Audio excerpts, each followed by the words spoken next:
Good morning, happy Friday. Today we will continue our discussion of binary for like 2 minutes. And then we will talk about how binary digits are calculated and what the semiconductor device is and how we, that is the transistor, the switch, if you will, that is used in a microprocessor. And then we'll spend the rest of the class talking about microfabrication, nanofabrication, how these things are made using photolithography, from how the silicon is processed to how the patterning of the circuits is actually done. So just to finish up,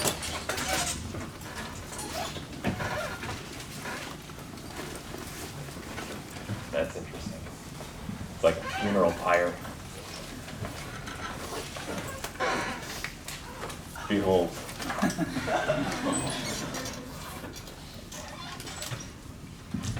Maybe someday I'll write on this with permanent chalk.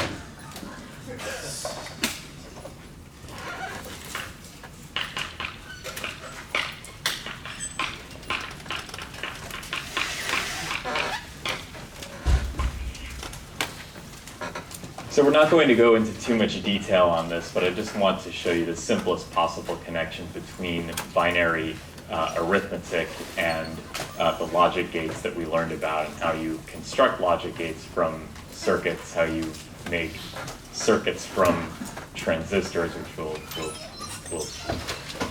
talk about next, and then how you make the transistors. So while we won't be going into depth on any of this, I just want you to know that in principle, this is how computation works all the way down to the material science, from the binary arithmetic all the way down to microfabrication.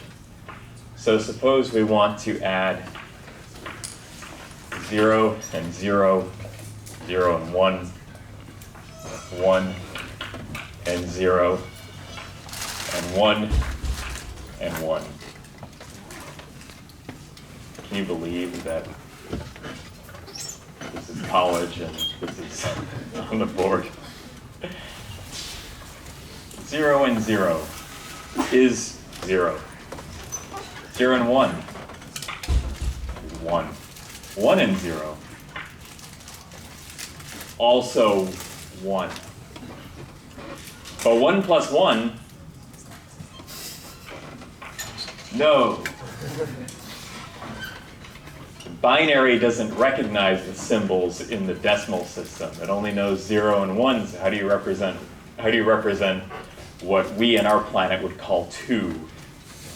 1, 0. So the truth table, and this is called the carry out digit.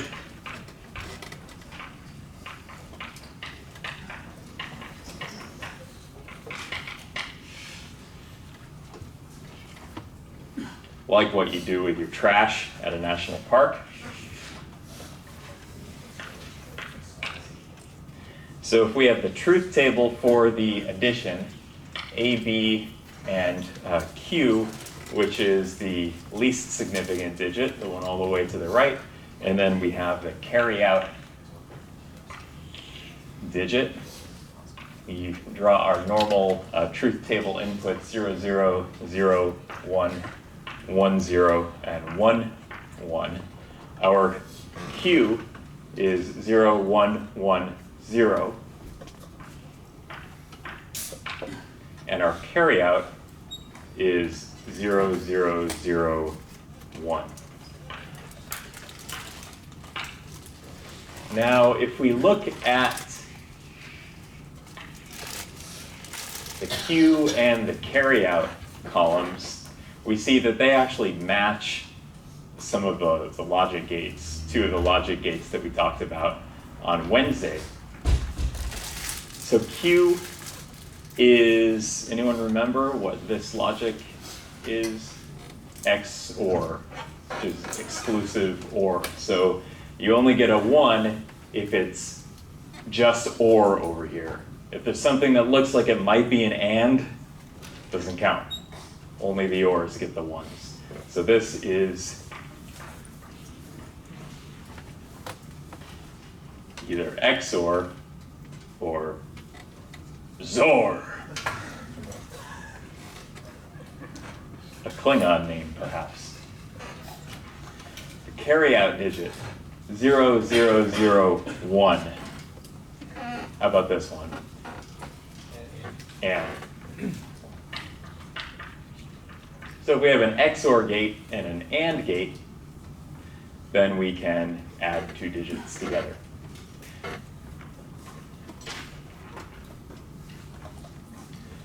So we have been drawing these sort of elementary circuit diagrams with switches and a battery and a light bulb, where the switch on was a 1 and the light bulb on was a 1, and we arranged them in series and parallel in order to get the truth tables for all the logic gates. But we can't go in there into a computer, into all the billion transistors that are on a microprocessor with tweezers, and flip switches every time we want to do a computation, or every time we want to turn a pixel and exact a particular color. So we need something electronically. We need switches to control other switches. We need to have voltages that when applied to a switch called a transistor, the current is allowed to flow. And then in combinations, we can do these computations with billions of transistors. So this is what we had been calling a switch. Really has the symbol in a circuit diagram that looks like this. This is a transistor. But what is the actual material, or what is the actual structure of this device? We have a silicon substrate, and this is just going to be the most basic possible archetypal device. And we have two contact pads.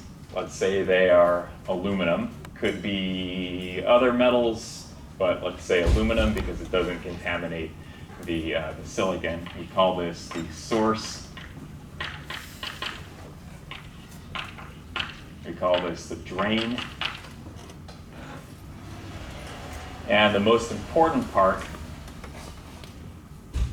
highly arguable, but this is an oxide.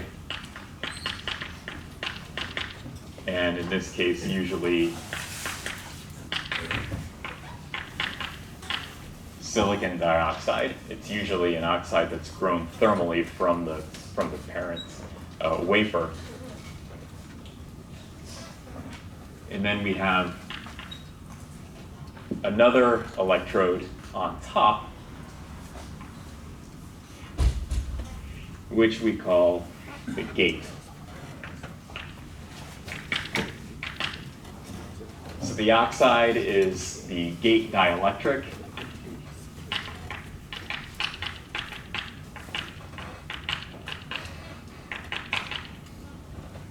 And together, this thing is called a metal oxide semiconductor field effect transistor, or MOSFET.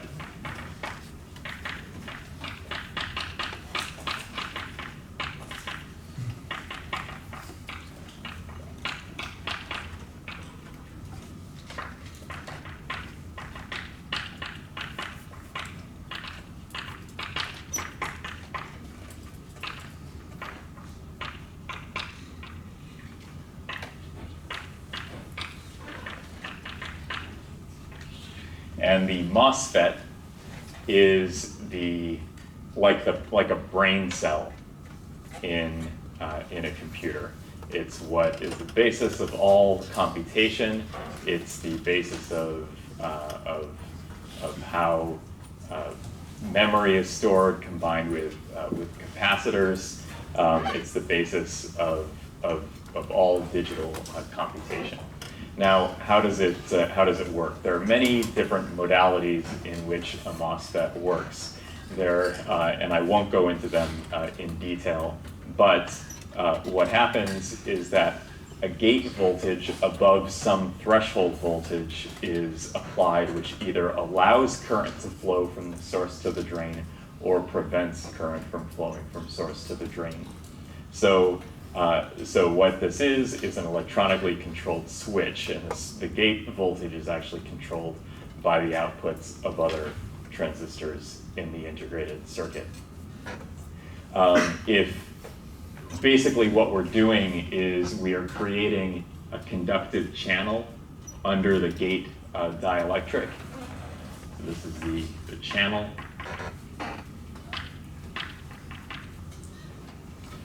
And the channel, the charge carriers in the channel have the opposite charge to the voltage applied to the gate because it capacitively couples through the gate dielectric into the semiconductor. So channel charge carriers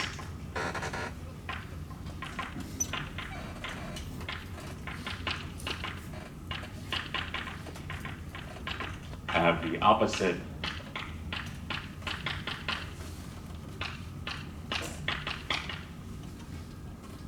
sign to the gate voltage. And in Nano 104, you will learn about all aspects of operations of MOSFETs. But in our class, I want to teach you how we make these.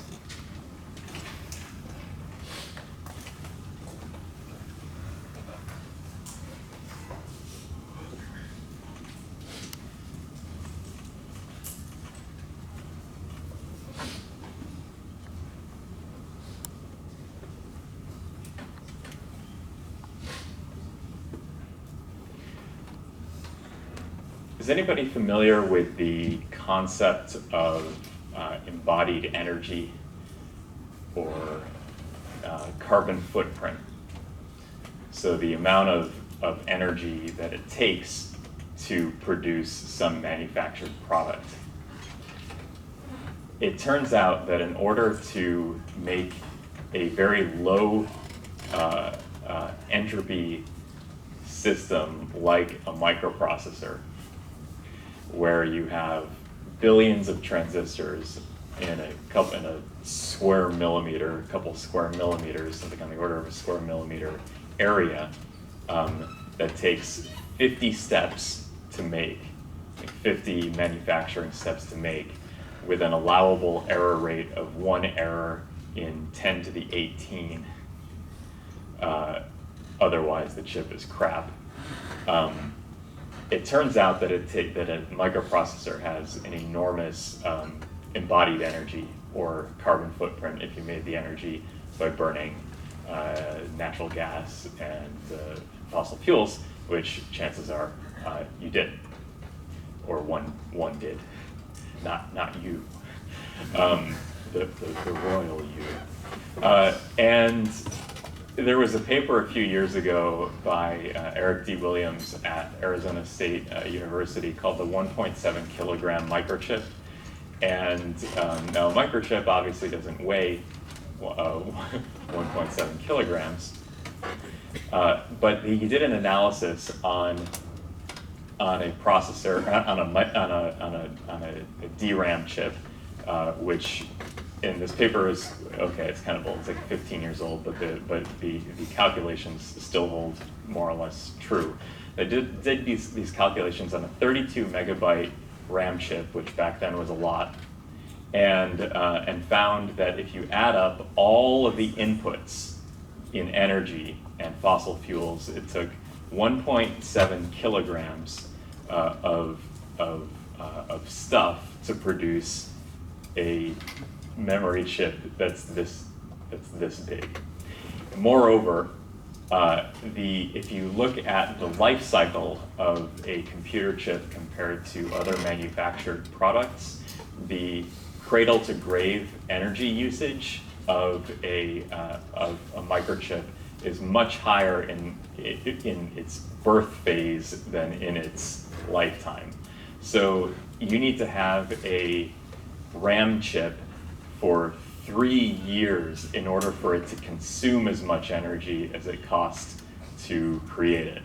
Whereas for a car, the car uses so much more energy, the life cycle profile of energy use is much different. It's on the order of weeks or months, depending on how much you drive the car.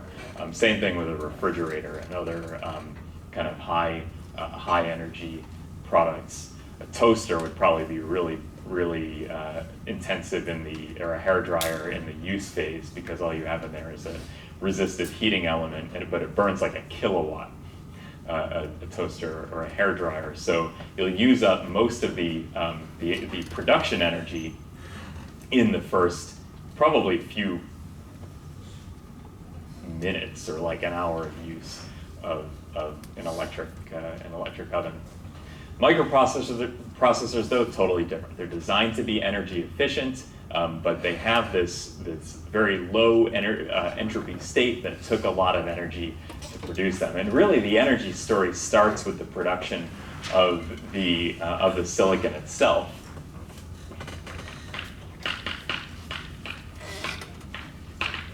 So if we consider the steps in silicon wafer manufacturing,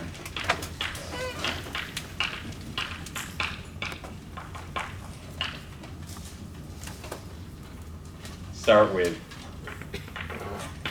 sand, some silicate rocks, and this is SiO2. It's not going to be pure SiO2, although silicon is the second most abundant element in the Earth's crust, followed by, or the first is actually oxygen.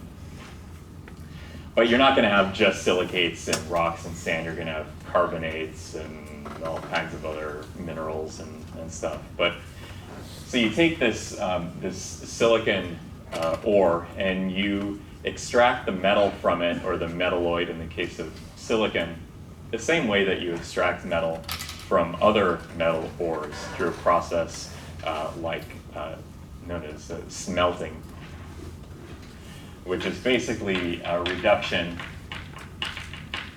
at high temperature over coal or charcoal.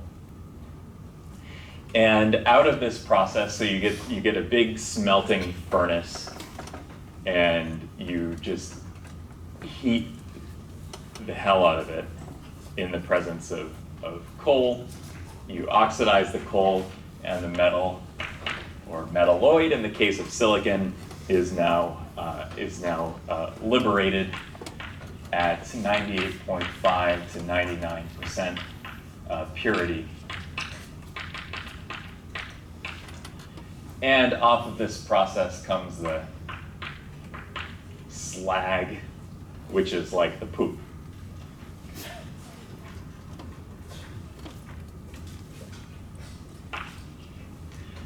Other minerals and oxides and stuff that are used in, say, construction applications like concrete manufacturing. So now that you have the silicon, it's not pure enough. I said you can have only one error in 10 to the 18 transistors. Now that refers to the the patterning steps. But in the individual transistors, which are only like 100 atoms across, this is not going to be good enough, right? This is not going to be even close to good enough. So what is done is it's reacted with chlorine to make two liquids, or two small molecules, two volatile small molecules. Silicon tetrachloride and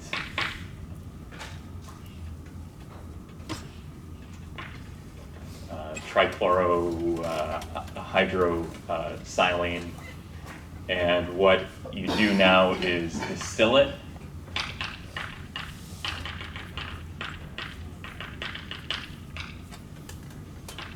Literally distill it, which is a very useful purification process. And then you react it with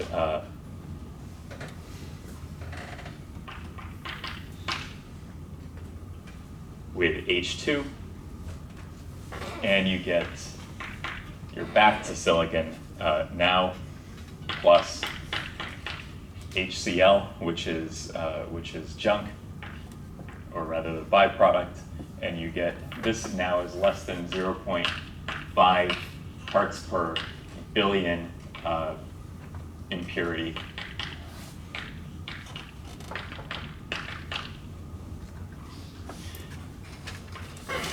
This is technically in the form of polysilicon.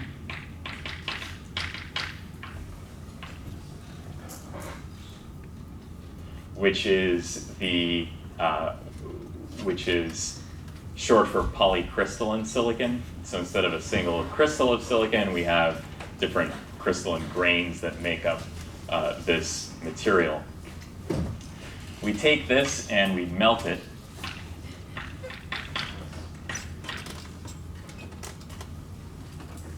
I'll draw the melting over here.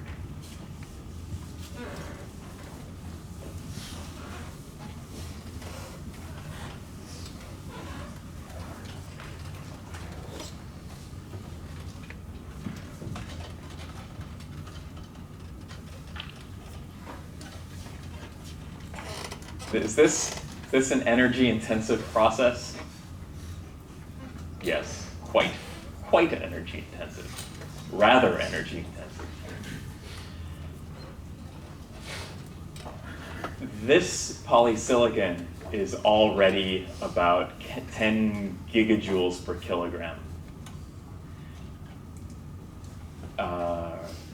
Between 1 and 10 gigajoules per kilogram in the gigajoule per kilogram regime.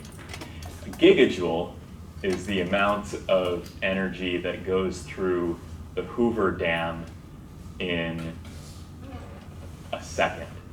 So a second doesn't seem like a long time, but that's a damn lot of water going through the Hoover Dam. If you look at one side of Lake Mead and it's up here, practically up here, and then you look at it from the other side and it's down here, and that water is just tearing through the turbines. 1 second gives you enough take the liter for 2 amounts of silicon this size, less than 2 amounts of silicon this size. Polysilicon. And we haven't melted it yet, yeah. How many transistors do we get? It depends on, out of a kilogram? Oh, I'm not good at arithmetic.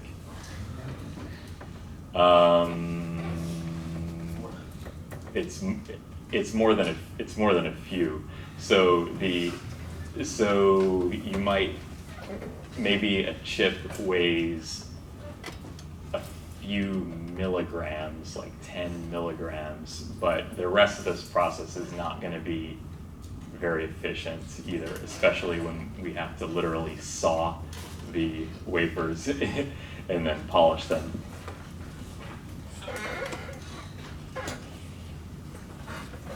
Okay, so we now melt it. So this is our molten silicon.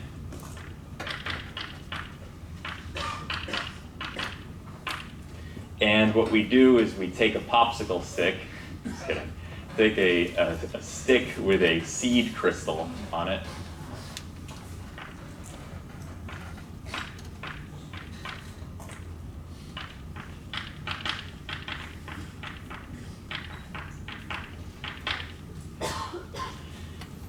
And in a process called the Czochralski process, which is spelled in a very intuitive way,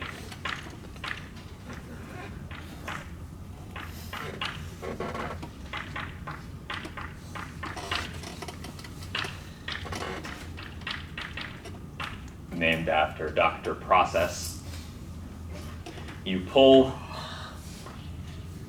the silicon atoms nucleate at the crystal facets, and when you pull this thing out, you get a single crystalline ingot or boule of material.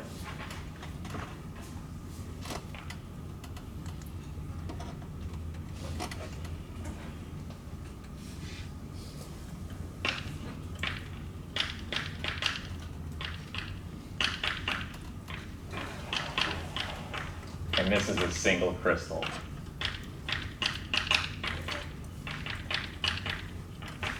Which means it has almost perfect ordering of its atoms from one side to the other. However, part per billion, still not good enough. Still not good enough. So what it is then done is a process called zone refining, or float zone refining, or the float zone method, where you take a heating element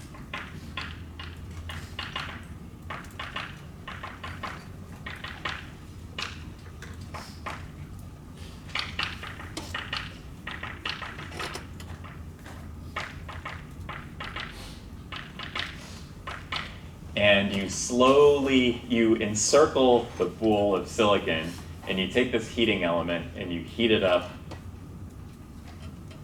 past the melting point of silicon, and you slowly raise the heating element with respect to the silicon ingot.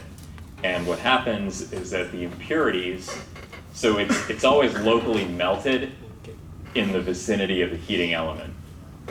So the impurities are more soluble in the molten silicon than they are in the solid silicon. So what happens is, as this is passed up to the top slowly, the impurities stay melted in the melted part, and they travel up with the heating element. So then all the impurities get concentrated at the top, which is then hacked off with a sword.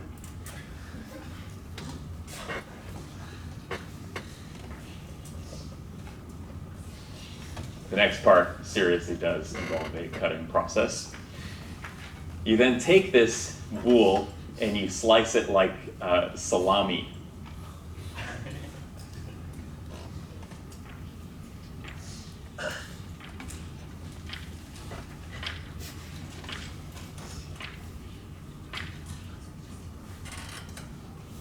And these are, so this is the slicing process. You use a very powerful, thin dicing blade that has diamond dust and eye of newt.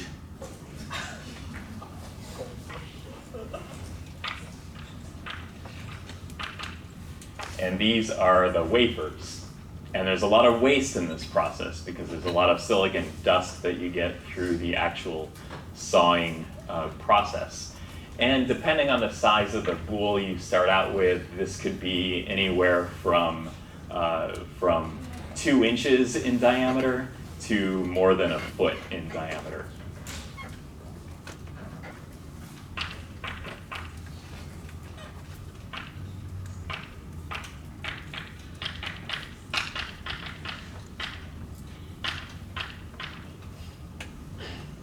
Forget SI units. Okay, so now we take the individual wafers and we polish them through something called chemical mechanical polishing.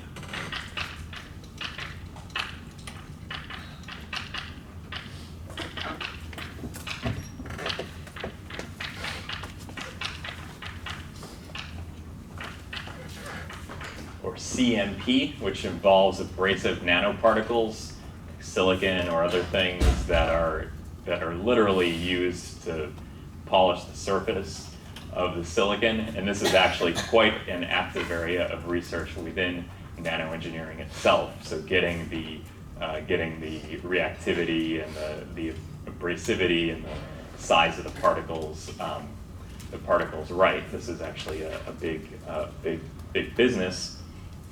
And then what you do is you have now a shiny silicon wafer, and this could be anywhere from 100 microns thick to a millimeter thick.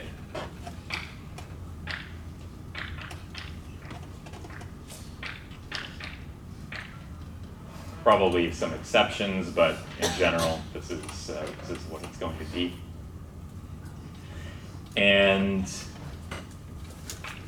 then you put this in a furnace, of like 1,000 degrees Celsius.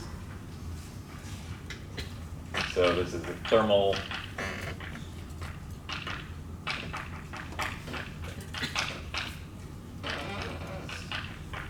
oxide growth. And the oxide will grow in air or in a pure oxygen environment, but in air actually works fine in the lab. And this will grow, somewhere in the order of 1,000 degrees Celsius. So now you have a wafer that's SiO2 on the top, and I'll just indicate the thickness. This had a thickness too, but it was all silicon. Now the substrate is silicon, the top layer is SiO2. Now the SiO2 layer is somewhere like on the order of 100 or 200 nanometers.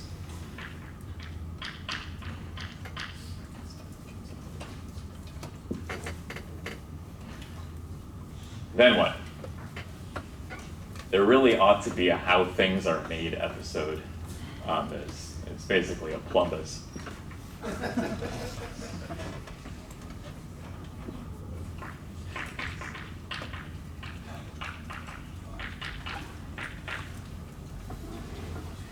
As you watch more and more nerdy TV shows, you get more and more jokes. That's a little Rick and Morty. Okay, photoresist, spin coating. It's the only step here. So now you have, I'm going to draw this thicker because I have to add layers to it. Sorry, it's really the same thickness. Now you have silicon, silicon dioxide.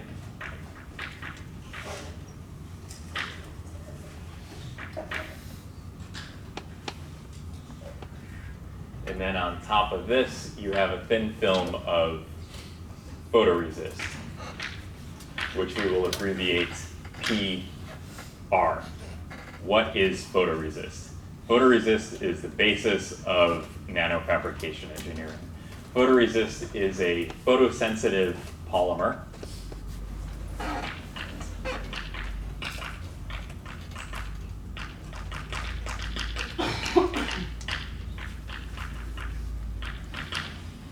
That either becomes soluble when it's exposed to light. There are two types, positive photoresist and negative photoresist. Positive becomes soluble when it's exposed to light.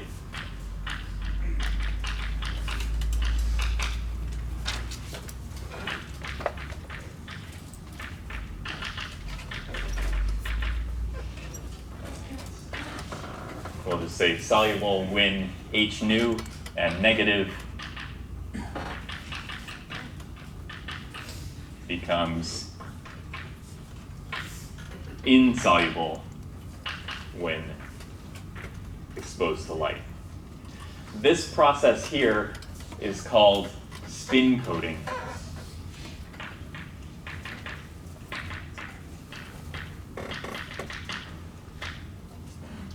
Spin coating.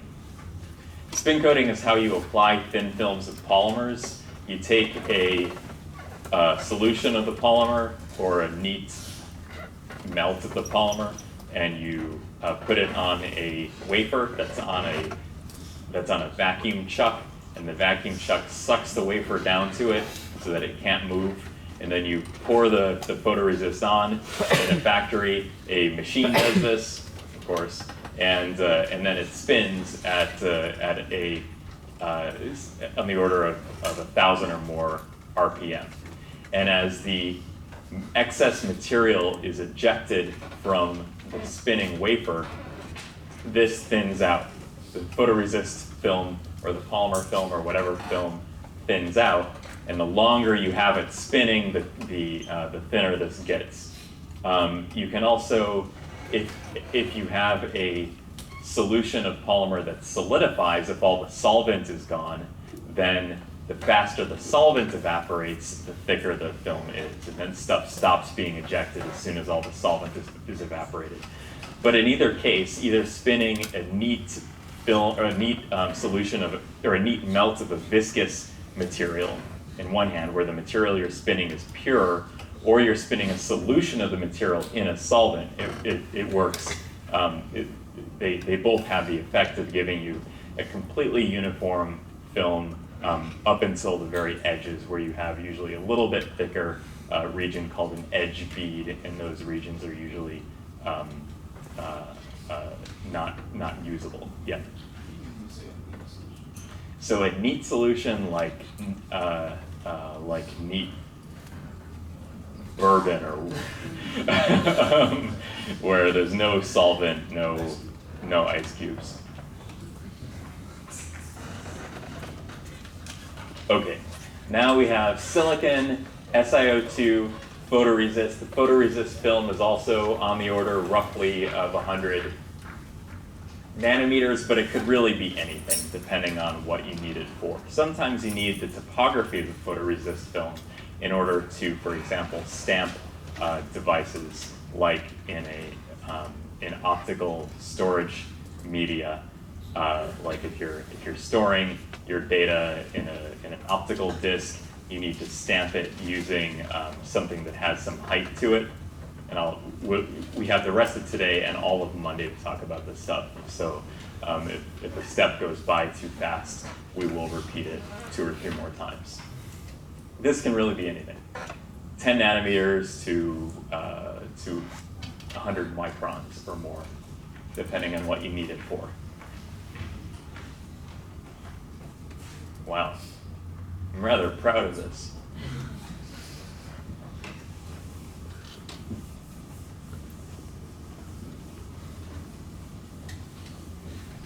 I got to use the word smelting in class today in real materials engineering.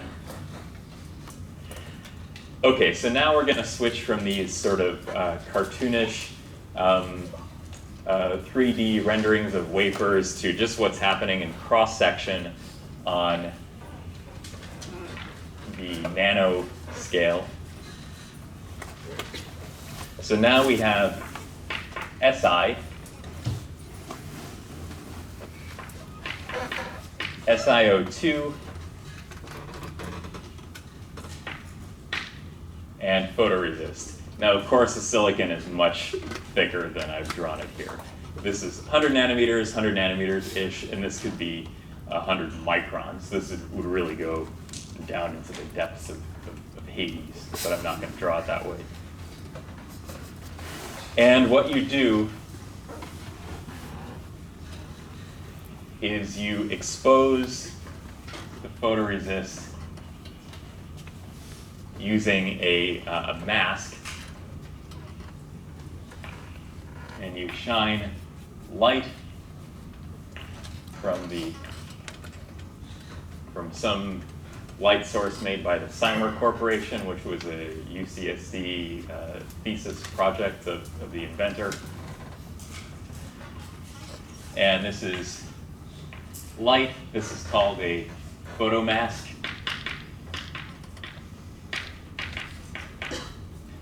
This is quartz. So it's single crystal silicon dioxide. And then this piece that blocks out the light is a metal. Usually it's chromium.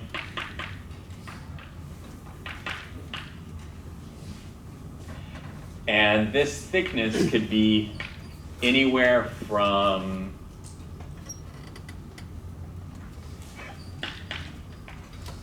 10 nanometers to a millimeter at this width. So the line width of the features, this is the cross section, this is the line width.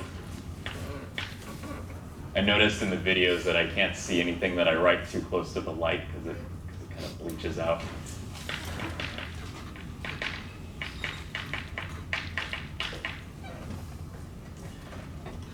Okay, so the photomask comes in, it exposes the photoresist, and then what do we have?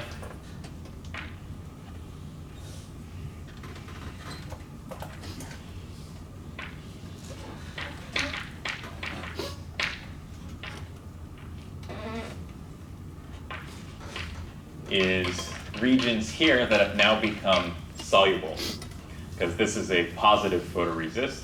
in most circumstances. And by positive, I mean that the transparent regions of the mask ultimately become the transparent or missing regions of the photoresist film. So the mask, the pattern in the mask equals the pattern in the photoresist film. So these are now the exposed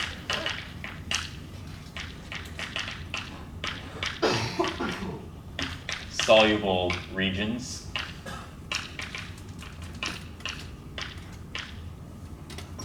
Then you use a solvent.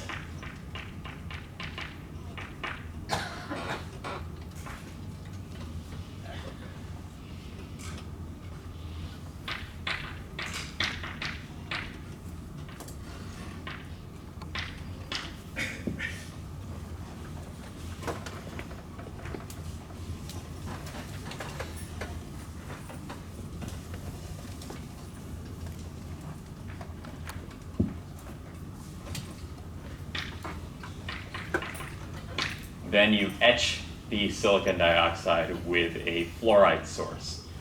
The reason this works is because fluorine and silicon form the strongest chemical bond, strongest single chemical bond in all of nature, followed by tin bromine. Who'd have thought? But it's true. And HF, which is very dangerous, so consult your doctor before doing this.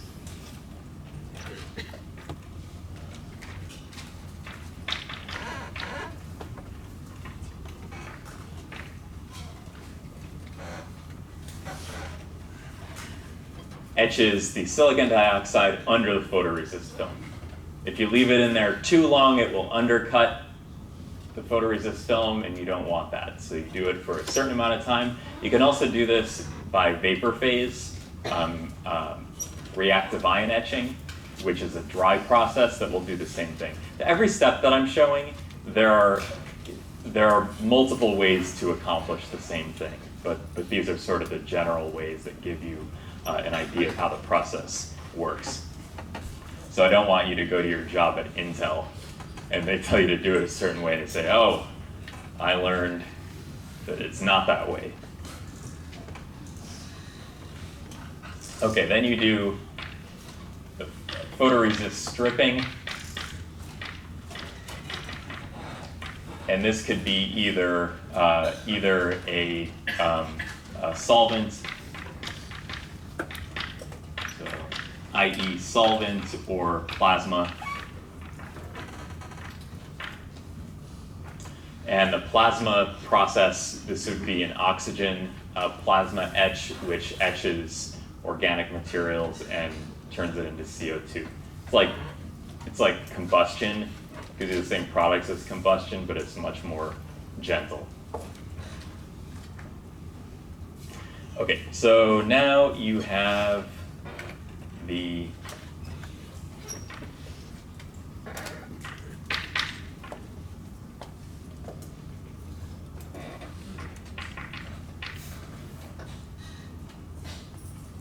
now you have the SiO2 and the Si. And what we're going to do is spin coat more photoresist.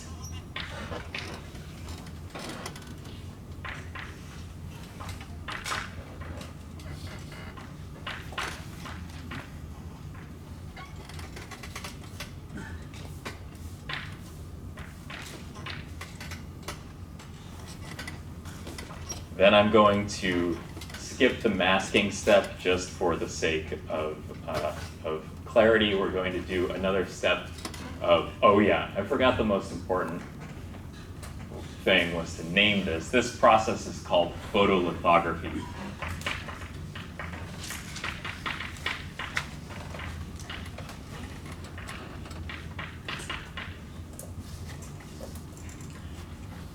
Which means writing in stone with light. So then we're going to do another photo in 5 minutes or less. We're going to do another photolithography step.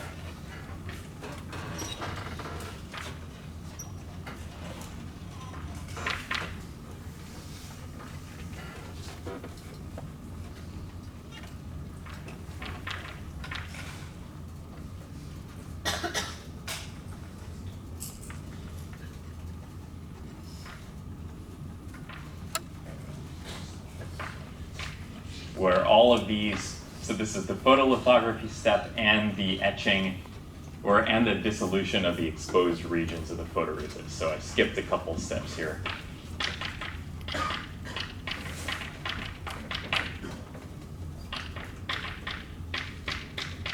So skip the photolith and the dissolution of exposed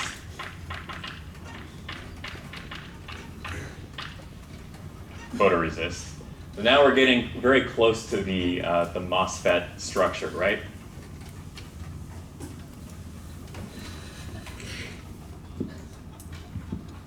Now we are going to evaporate metal.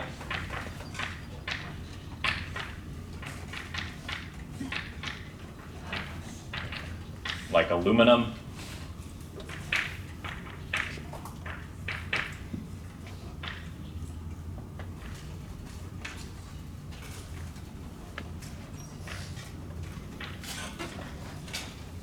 So here's our silicon SiO2 photoresist film, and now we have a thin film of metal that we're going to use to coat the whole thing. And we're going to put this in the oven. And I got one already prepared for you. It's all nice and bubbly. This is a metal film. Now we strip the photoresist again.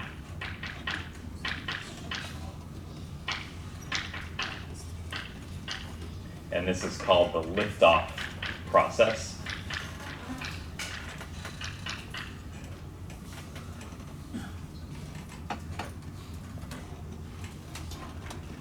Lift off the PR and the metal on the PR. And the final structure that you are left with is the metal oxide semiconductor field effect transistor.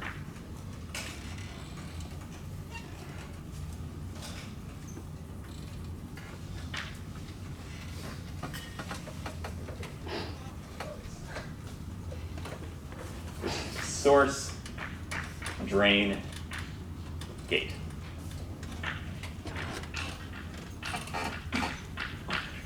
And we're done. So starting with sand, we've now made the basis of a logic circuit with which we can do binary logic, with which we can now sample digital signals and upload them to iTunes. And I'll see you on Monday when I'll do a PowerPoint to show you some of the pictures that go along with all of this stuff. Thank you.